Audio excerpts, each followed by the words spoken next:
ဒီနေ့ကျေးဇူးတရားပြန်လည်ရှာဖွေခြင်းအစီအစဉ်ရဲ့နံပါတ်9အနေနဲ့မိတ်ဆွေအပေါင်းအသင်းတငယ်ချင်းတွေရဲ့ကျေးဇူးတရားလေးတွေကိုလည်းပြန်လည်အောက်မေ့ပြီးတော့ကျေးဇူးတင်ကြည့်ကြရအောင်သင်တို့မှာမိတ်ဆွေအပေါင်းအသင်းတငယ်ချင်းဆိုတဲ့နေရာမှာဘယ်လိုလူမျိုးတွေရှိလဲ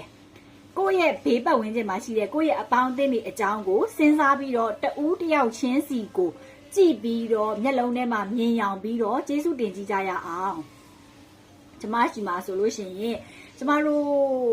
ငငယ်ကလေးတွေကအခုအချိန်အထိဖြတ်တန်းခဲ့ရတဲ့ဘဝတစ်လျှောက်လုံးမှာခင်မင်ခွင့်ရခဲ့တဲ့တငယ်ချင်းတွေအများကြီးပဲရှိရပေါ့နော်အဲ့ဒီတငယ်ချင်းတွေအများကြီးထဲမှာကျမတို့အခုအချိန်အထိအတူတူ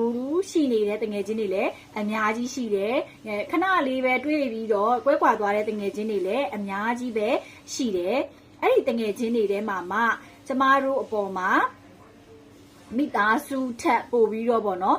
ပြောလို့ဆိုလို့ရတာတချို့ကိစ္စတွေကြတော့မိသားစုအရှင်ရှင်ညီကိုမောင်နှမအရှင်ရှင်ပြောလို့မရတဲ့ကိစ္စတွေဆိုလို့ရှိရင်တကယ်ချင်းတွေအရှင်ရှင်တိုင်ပင်ရတာမျိုးရှိရပေါ့နော်အဲ့လိုမျိုးစိုးတိုင်ပင်ကောင်းတိုင်ပင်နော်ကိုရီမဲဆိုရင်လိုက်ရီတဲ့သူကိုငိုမဲဆိုရင်လိုက်ငိုတဲ့သူအဲ့ဒီလိုတငယ်ချင်းတွေရှိခြင်းရလေဘဝမှာကံကောင်းခြင်းတစ်မျိုးပဲเนาะကျမတို့ကိုရှစ်ပေးတဲ့သူရှိတယ်ဆိုတာအရန်ကိုကံကောင်းလို့ရှစ်ပေးတဲ့သူတွေရှိတာကျမတို့ကိုပူပေးမဲ့သူရှိတာကျမတို့ကိုလိုက်ပါခံစားပြီးတော့စီးမျောပေးမဲ့လူတွေရှိတာဘလောက်တောင်ကံကောင်းလဲအဲ့တော့တယောက်ချင်းစီတိုင်းကိုမျက်နှာလေးတွေမြင်ပြီးတော့သူတို့ရဲ့အကြောင်းလေးတွေသူတို့နဲ့ကိုယ်နဲ့ပတ်သက်ဆက်နွယ်ခဲ့ရလေးတွေကိုစဉ်းစားပြီးတော့ကျေးဇူးတင်ကြည့်ကြပါရှင်เนาะကျမမှာဆိုလို့ရှိရင်လေကျမရဲ့အပေါင်းအသင်းတွေထဲမှာဆိုလို့ရှိရင်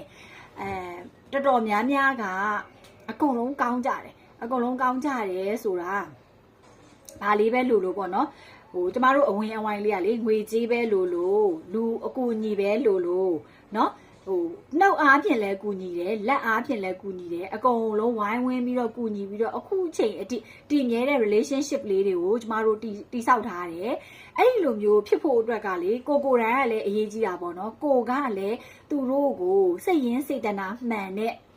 နော်လုပ်ပေးစရာရှိလုပ်ပေးရမယ်ပြောစရာရှိပြောရမယ်နော်ပါဝင်ဆွေးနွေးတင်တာဆိုလို့ရှိရင်ပါဝင်ဆွေးနွေးရတယ်အဲ့ဒီလိုမျိုးလေးတွေနဲ့ကျမတို့ရဲ့ relationship တွေကိုကျမတို့အမြဲဆုံးအကောင်းဆုံးအခိုင်ဆုံးဖြစ်အောင်เนาะတိဆောက်လို့ရတယ်အဲ့ဒီတော့ကျမတို့ဘဝမှာဘသူတွေကကိုယ့်ကိုဒုက္ခပေးခဲ့တဲ့လူတွေရှိလဲဘသူတွေကကိုယ့်ကိုကောင်းခဲ့တဲ့လူတွေရှိလဲ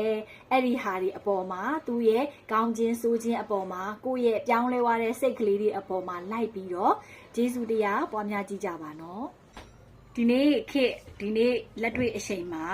အဲ့လိုမျိုးအပေါင်းအသင်းကောင်းတွေရှိဖို့ဆိုတာတိတ်ပြီးတော့မလွယ်တော့ဘူးเนาะအဲ့ဒါကြောင့်ကို့မှာအပေါင်းအသင်းကောင်းတွေအဝင်အဝိုင်းကောင်းလေးတွေရှိတယ်ဆိုလို့ရှိရင်ပို့ပြီးတော့တန်ဖိုးထားပါလောကကြီးမှာမိတ်ဆွေစစ်မိတ်ဆွေမှန်နေနဲ့ပေါင်းသင်းဆက်ဆံရခြင်းဟာလည်းမင်္ဂလာတစ်ပါးပဲဖြစ်ပါတယ်ရှင်ကျေးဇူးအများကြီးတင်ပါတယ်